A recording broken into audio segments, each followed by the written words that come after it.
melanjutkan kembali diskusi yang tadi sempat terputus karena keterbatasan waktu. Pertanyaannya mungkin untuk selanjutnya nih, sebentar. Saya tampilkan terlebih dahulu.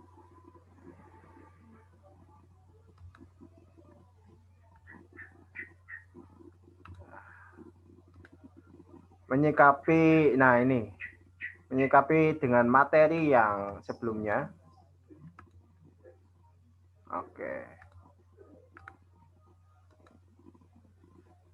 Kaitannya dalam ancaman di bidang sosial dan budaya. Kalau kalian lihat dari tampilan tersebut, ancaman itu bisa berasal dari dalam dan berasal dari luar. Nah, yang berasal dari luar ini contohnya masuknya nilai-nilai budaya dari luar negeri yang sulit dibendung. Pertanyaannya adalah untuk siapa ya ini? Jesselyn. Untuk Jesselyn, Jess. Iya, Pak. Kamu sebagai pelajar, sebagai pelajar dan generasi muda pastinya, bagaimana menyikapi pengaruh budaya dari luar itu sendiri yang masuk? Mungkin disikapi secara selektif, Pak. Secara selektif, artinya seperti apa?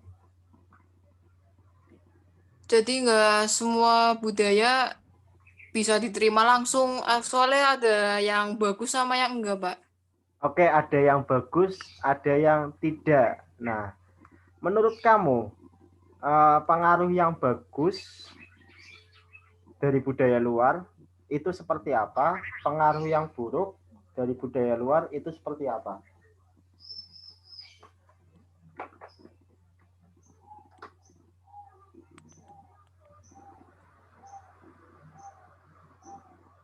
Mungkin kalau yang dari luar yang bagus,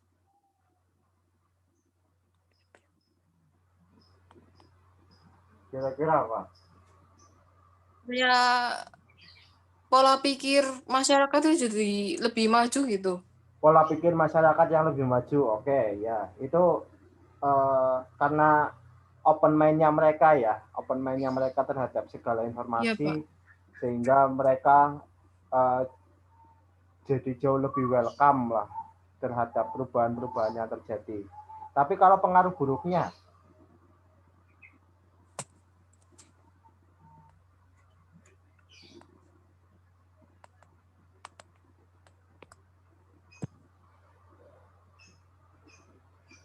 Kalau pengaruh buruk,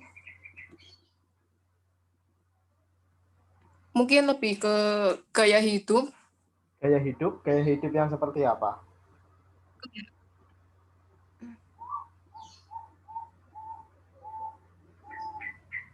Lebih bergantung ke teknologi gitu.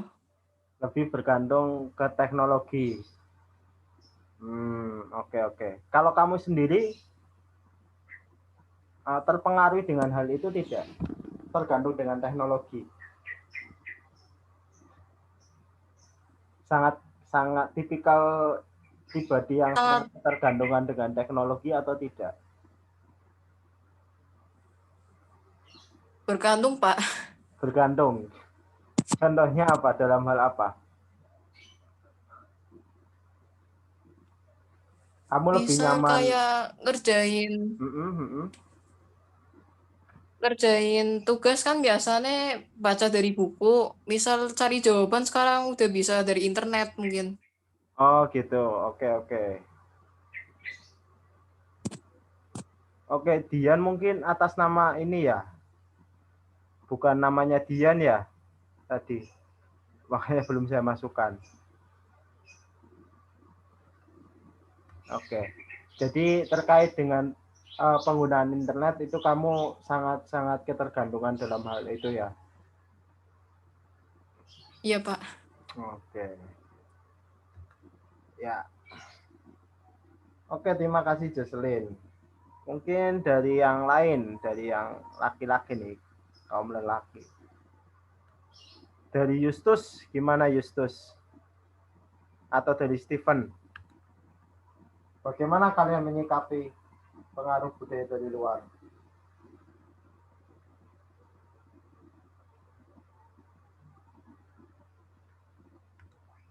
Ya, Pak. Stephen kan, Pak? Ya, yang mau Stephen dulu atau Justus dulu silakan.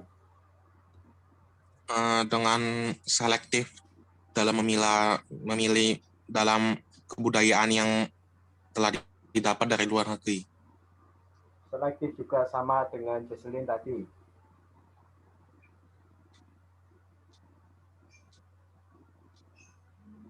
Oke, kalau Justus gimana Justus? Ya, gimana? Silakan Stephen, masih mau melanjutkan? Mengambil hal-hal positif dari budaya tersebut dan membuang hal-hal negatif. Hal-hal positif yang bisa diambil dari budaya luar kira-kira apa? Contohnya? Hidup sehat. Hidup sehat. Hidup sehat juga hidup Ya. sehat bukan budaya Indonesia. Hidup sehat ambil budaya semua warga negara kayaknya. Gimana? Disiplin terhadap waktu. Oke, kalau disiplin terhadap waktu. Ya, kalau disiplin waktu saya setuju. Itu bukan budaya Indonesia sih ya. Dalam artian ya bisa dilihat lah dalam realita yang ada, beberapa masyarakat Indonesia masih dalam artian terkait disiplin waktunya masih cukup rendah. Ya, itu mungkin bisa kita tiru bagaimana masyarakat luar itu sangat memanage waktunya dengan baik ya, sehingga ya bisa dibilang mereka memanfaatkan segala waktu yang tersedia dan bisa memaksimalkan potensi yang ada di negaranya, dan negaranya akhirnya bisa maju karena itu. Oke. Kalau hal buruknya, Stephen?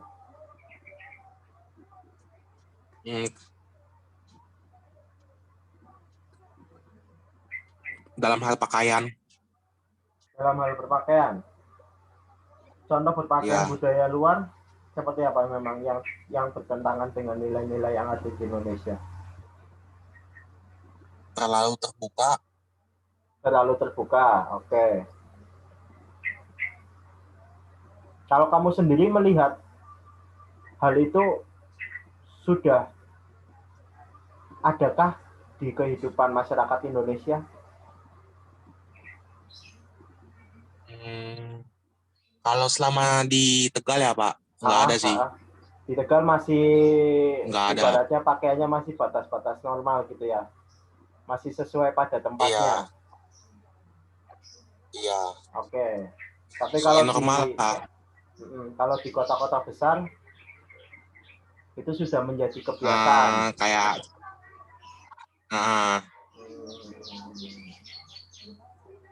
Oke. Kalau kamu sendiri melihat ketika melihat ya dalam artian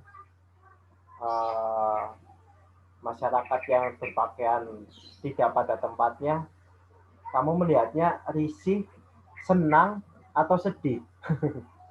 Antara risih, senang, atau sedih? Biasa aja sih Pak. Biasa aja. Kayak ya udah sih gitu. Mereka juga yang berpakaian. Itu kan tempat umum. Jika mereka malu ya mereka yang tanggung. Oke. Gitu. Kecuali ya Pak, kecuali itu kayak ada sesuatu event yang terlalu lah gitu loh.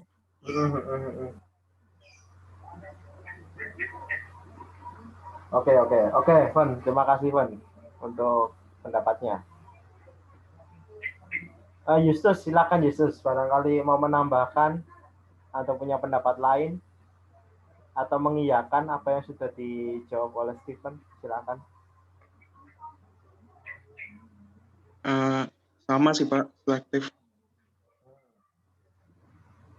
Selektif gitu ya.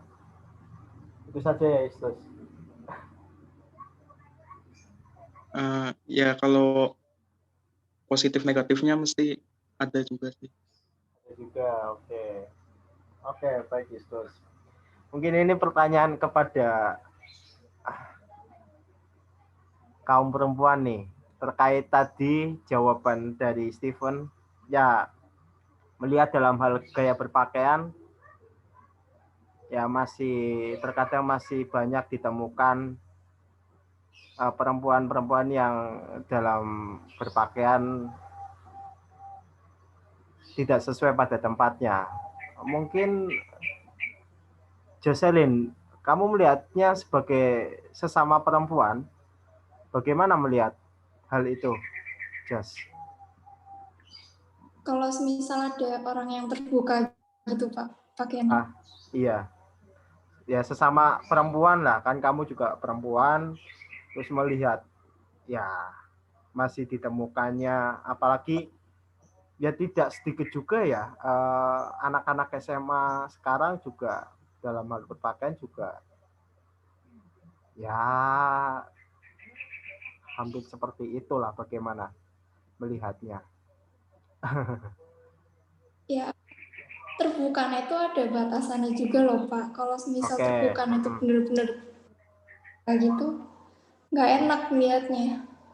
Sebagai Tapi perempuan, kalau terbuka biasa ya. Sebagai perempuan nggak nyaman juga gitu ya melihatnya ya.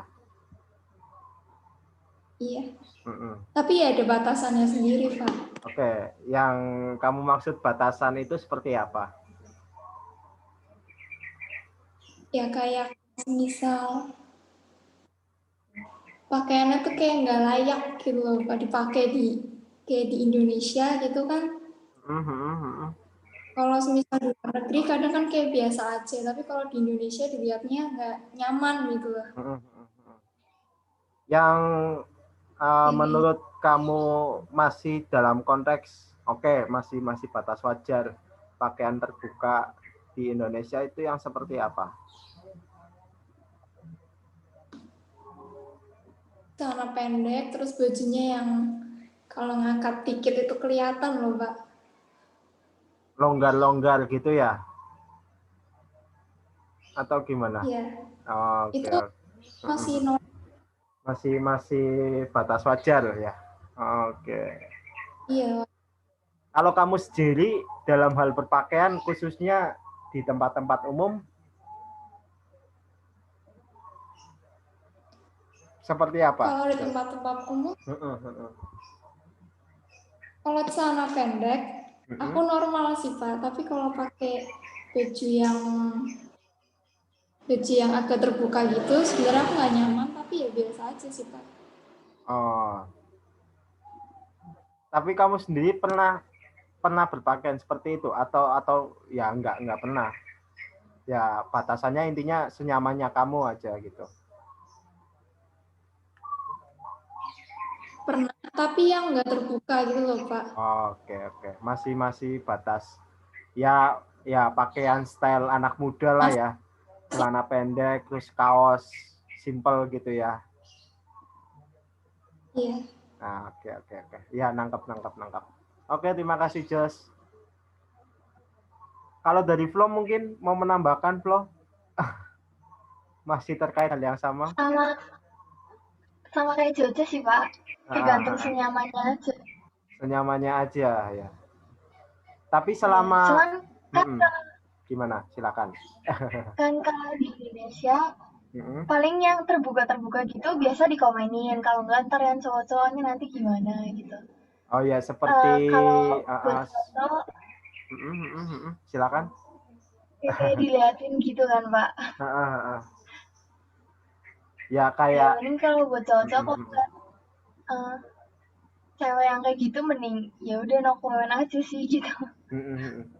Kalau kamu sendiri pernah maksudnya dalam artian ya selama kamu berpakaian selama ini terus kemudian kamu beraktivitas di tempat umum ya seperti mall atau pantai atau ya tempat-tempat umum lah. Pernah merasakan dalam artian ya sampai segitunya dilihatin oleh para lelaki atau digoda itu pernah Iya, nggak? pernah sih. Pernah juga. Pernah itu aja pakai baju biasa aja kayak senyamannya aku, nggak terbuka-terbuka banget. Yang kamu lakukan saat itu apa? Cuek aja atau Liatin kalau banyak yang ngeliatin ya udah cuek aja, tapi kalau cuma 1-2 orang diliatin balik. Oh, oke. Kalau kamu sendiri merasa risih nggak sih? Ya udah tinggal pergi. Maksudnya risih ya sebagai perempuan ya memang tidak dipungkiri. Iya, risih banget.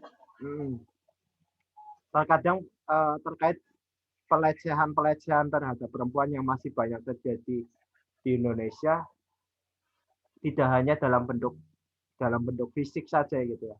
Secara verbal atau secara tatapan itu juga kadang juga itu pelecehan juga sebenarnya. Cuman kadang itu masih kurang dimengerti oleh masyarakat Indonesia. Mungkin karena baru pertama kali lihat orang berpakaian seperti itu terus lihatinnya kok kayak sampai segitunya gitu ya. Ya, oke. Oke, terima kasih Flo. Kadang juga bingung kayak kenapa orang tua kebanyakan ngajarin anak ceweknya buat harus pakaian tertutup gini gitu. Kenapa nggak ngajarin anak cowoknya buat jaga mata gitu loh? Kayak biar lebih nggak jelalatan kalau ngeliat cewek terbuka pakaian. Oke. Ya, kalau dari pribadi saya ya sebagai lelaki, saya sebagai lelaki. Ya satu sisi kadang apa ya tidak dipungkiri sebagai anak lelaki terkadang melihat sesuatu yang menarik ya kan, kalau cewek berpakaian seperti itu kan menarik pandangan gitu ya. Ya sepintas ketika kita lagi fokus kemana tiba-tiba ada yang lewat ya kayak mengalihkan pandangan gitu ya, ya kembali lagi memang satu sisi ya untuk nggak boleh berlebihan aja ya gitu. yang penting memang tidak berlebihan, tetapi bagaimana kita menikmati indahnya ciptaan Tuhan sewajarnya gitu ya. Yang satu sisi yang perempuan juga nyaman, yang cowoknya juga atau lelakinya juga ya sudah ya itu wajar lah gitu. Oke. Sip, terima kasih Flo. Oke, pertanyaan berikutnya mungkin terkait tadi dari luar, yang kemudian yang terkait dari ancaman dari dalam, yang didorong oleh isu kemiskinan, keterbelakangan, dan ketidakadilan. Terkait isu-isu kemiskinan, keterbelakangan, dan ketidakadilan, ini memicu timbulnya sikap-sikap seperti premanisme, radikal, dan intoleransi. Pertanyaannya adalah, bagaimana caranya untuk meminimalisir atau mengurangi sikap-sikap premanisme, radikalisme, dan intoleransi? Mungkin saya ajukan ke email. Kira-kira menurut kamu hal apa yang bisa dilakukan baik oleh masyarakat atau oleh pemerintah mungkin?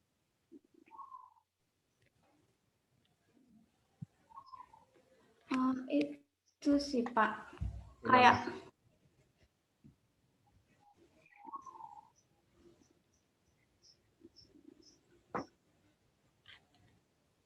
gimana Mel kira-kira? Ntar Pak lagi mikir Pak. Oke, lagi. Apa sih ya? Kira-kira hal apa yang bisa dilakukan untuk meminimalisir yaitu tadi sikap-sikap yang premanisme, radikal, intoleransi? Ya masuk hukum kali Pak.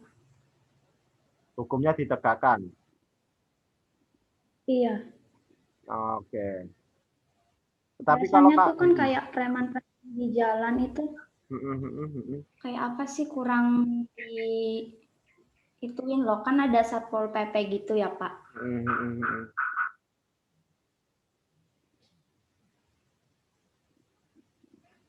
Tapi kalau melihat realita yang ada, tingkat kriminalitas di Indonesia bukannya berkurang, tetapi malah ya stuck atau malah jauh lebih banyak. Itu gimana tuh? Apa Pak? Ya, kalau dilihat di realita kalau dilihat di realita yang ada, tingkat kriminalitas Iya. di Indonesia itu kan bukannya makin berkurang, tetapi sifatnya stagnan atau jauh lebih banyak gitu. Itu kira-kira kenapa? Ya kan setiap hari kalau kalian baca berita atau nonton berita pasti ada aja tindakan kriminal yang terjadi. Dan malah macam-macam sekarang kejahatannya. Itu sih biasanya kalau apa sih orang yang ngelakuin kriminal itu bilangnya berkedok ekonomi gitu. Kayak dia itu Kebutuhan ekonomi gitu. Kebutuhan ekonomi gitu. Jadi sangat kompleks ya permasalahan yang terjadi. Iya. Hal yang mungkin baik bisa dilakukan untuk mengurangi hal itu kira-kira apa? Diberikan lapangan pekerjaan supaya mereka bisa mendapatkan penghasilan dari tempat lain, itu mungkin? Mungkin. Atau diberi pelatihan supaya mereka bisa mendapatkan keterampilan sehingga memenuhi kebutuhan lapangan pekerjaan, gitu? Iya sih, itu lebih memperbanyak lapangan pekerjaan. Oke. Oke, baik, terima kasih, Email. Kalau dari yang lain, adakah yang ingin ditanggapi terkait diskusi hari ini? Silakan.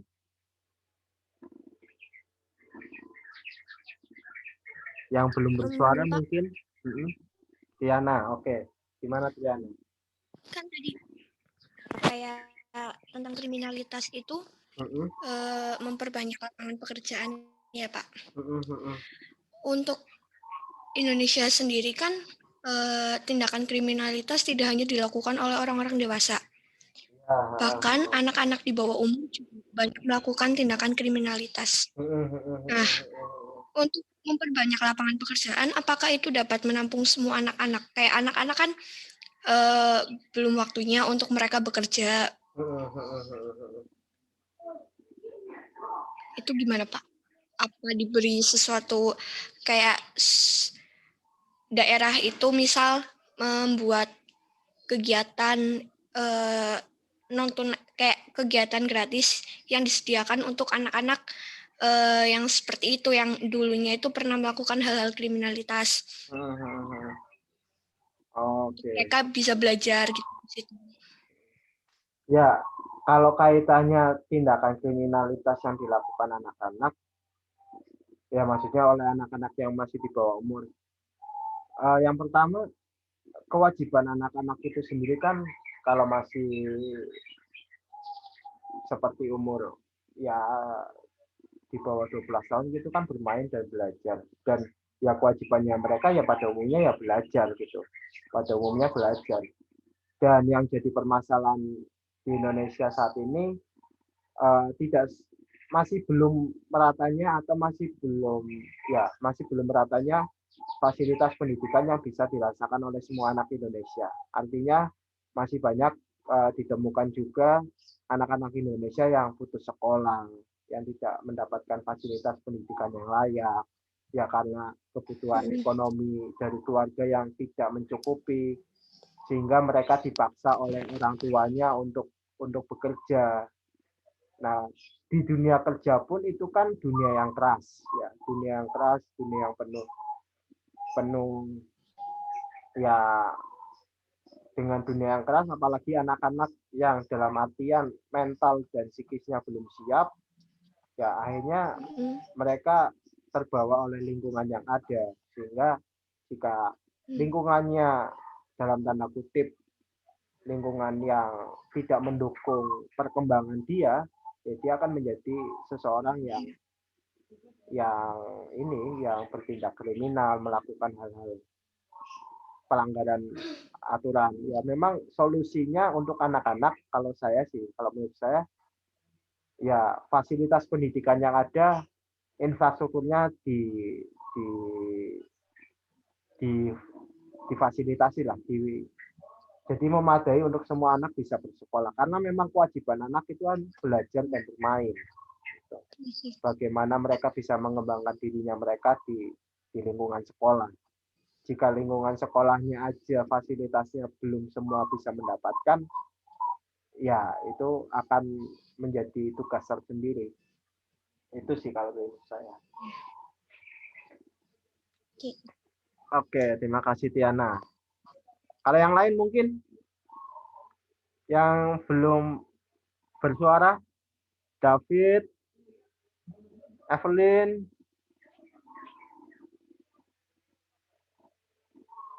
Yuki mungkin punya pendapat atau tanggapan terkait diskusi kita tadi.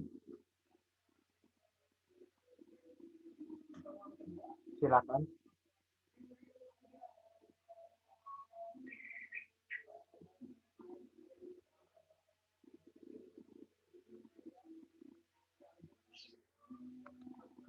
Tidak ada tanggapan lagi? Kira-kira Dian mungkin atau mau menambahkan? Pak. Oke. Aku mau nanya boleh? Oh, boleh, sangat boleh, silakan. Mau ditanya apa? Tadi kan Ana bilang ada anak-anak yang di bawah umur melakukan tindak kriminal. Nah, anak-anak yang di bawah umur melakukan tindak kriminal itu apakah mendapatkan sanksi, Pak? Dan sanksinya itu apa? Terima kasih. Oke, kembali kasih. Oke, terkait anak-anak yang melakukan pelanggaran atau tindakan kriminalitas, sanksinya tetap ada. Sanksinya tetap ada, hukumannya tetap ada, tergantung dari pelanggaran apa yang dia perbuat. Ya, tergantung dari pelanggaran apa yang dia perbuat. Kalau pelanggarannya dalam tanda kutip melanggar hukum pidana, ya sanksinya penjara. Tetapi untuk kasus anak-anak itu sendiri, terkait sanksi dari hukum pidana itu disesuaikan dengan ada aturannya sendiri. Jadi ada aturan yang memang disesuaikan dengan anak-anak. Artinya yang normalnya hukuman pidana itu bisa sampai ya 5 sampai 20 tahun, tetapi untuk anak-anak ya ada penyesuaian gitu.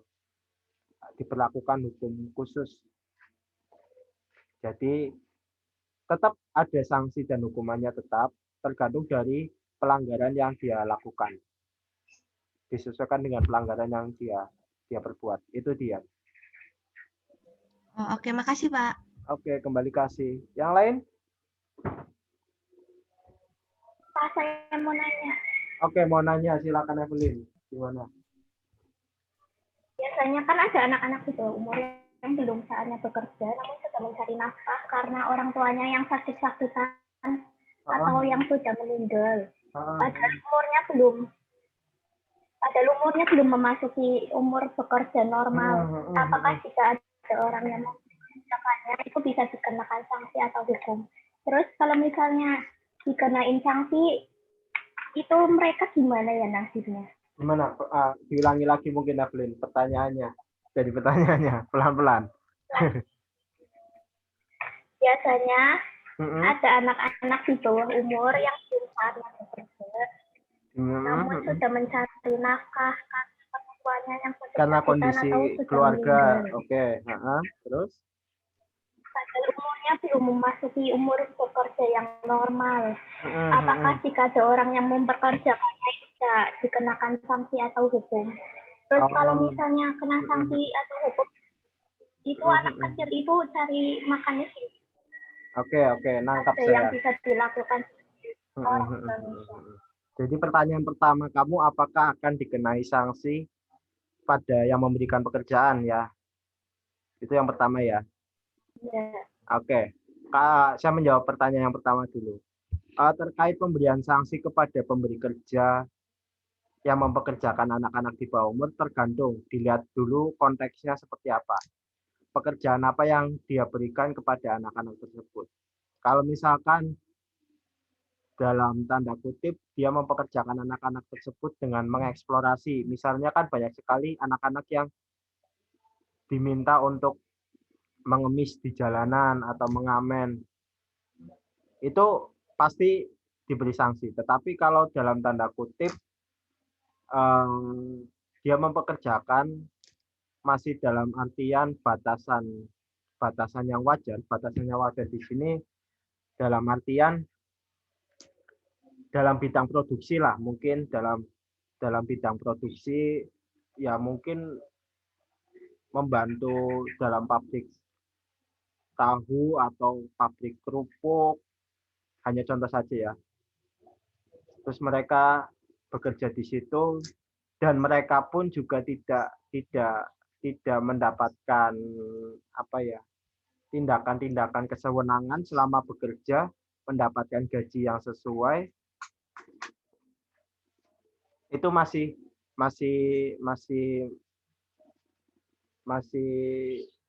diperbolehkan. Tetapi memang untuk aturan dunia kerja, untuk aturan ketenagakerjaan itu sendiri memang ada batasan dari pemerintah ya. Ada batasan dalam artian ada undang-undang yang mengatur minimal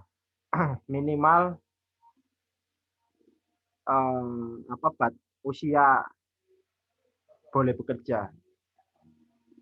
Jadi misalkan memang untuk anak-anak yang masih di bawah umur kemudian dia bekerja, ya seharusnya pemerintah itu peduli terhadap kondisinya dia. Artinya jika anak tersebut dari kondisi keluarga yang tidak mampu karena yaitu tadi orang tuanya sakit-sakitan atau orang tuanya sudah meninggal kemudian dia menjadi tulang punggung keluarga, ya harusnya dari dinas sosial pemerintah setempat memberikan bantuan. Kan sekarang banyak sekali bantuan untuk keluarga-keluarga yang tidak mampu. Jadi meminimalisir industri-industri untuk mempekerjakan anak. Jadi terkait sanksi terhadap pemberi kerja itu sendiri, mereka juga punya aturan, sudah punya patokan atau pedoman dalam memberikan pekerjaan kepada tenaga kerja. Jika memang masih batasan anak-anak, biasanya mereka akan menolak. Karena ketika mereka menerima pekerja anak-anak, itu pasti jika diketahui oleh dinas terkait, itu akan diberikan sanksi. Sanksinya yang jelas tidak langsung sanksi harus ditutup usahanya, enggak. Pasti ada peringatan seperti sanksi lisan dan peringatan surat dari dinas terkait. Dan hal ini juga harus diketahui oleh pemerintah setempat. Artinya anak-anak yang dipekerjakan di dunia industri harusnya mereka mendapatkan bantuan dan jangan boleh kerja dulu. Tidak boleh kerja dulu karena ada batasan, ada undang-undangnya soalnya. Itu Evelyn. Ya biasanya kan ada anak yang sampai putus sekolah, tapi malah rakyat Indonesia enggak mau karena memang mereka. Malahan dari YouTube yang pernah saya tonton, ya, memang, yang menolong mereka itu orang-orang yang negeri. Bahkan pemerintah Indonesia juga sampai sekarang enggak. Ya itu memang kesulitannya untuk memberikan pelayanan kepada seluruh warga negara, ya memang menjadi keprihatinan bersama adalah hal itu. Masih banyak anak-anak yang dipekerjakan di dunia kerja padahal mereka sebenarnya belum pantas untuk bekerja. Yaitu sebenarnya sangat kompleks permasalahannya. Tetapi kalau dari segi aturan dan undang-undang itu sudah jelas. ada batasan usia boleh mempekerjakan tenaga kerja. Jadi untuk anak-anak memang belum waktunya untuk bekerja sebenarnya. Itu sih Evelyn.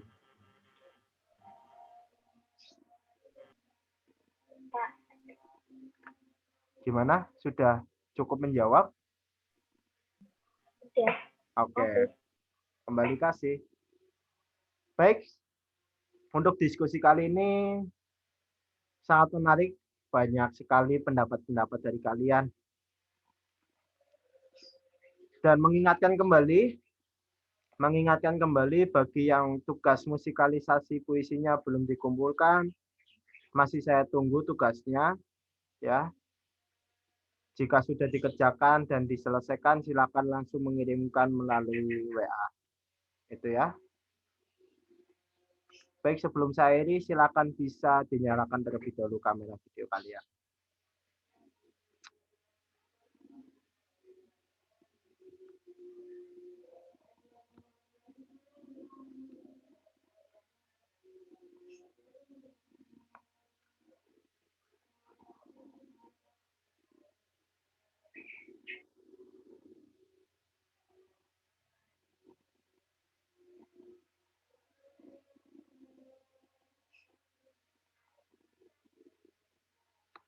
Baik, saya ambil gambarnya. 1, 2, 3. Oke, terima kasih. Tetap jaga kesehatan. Selamat siang. Tuhan memberkati. Selamat siang, Pak. Terima kasih, Pak. Kembali Terima kasih. kasih.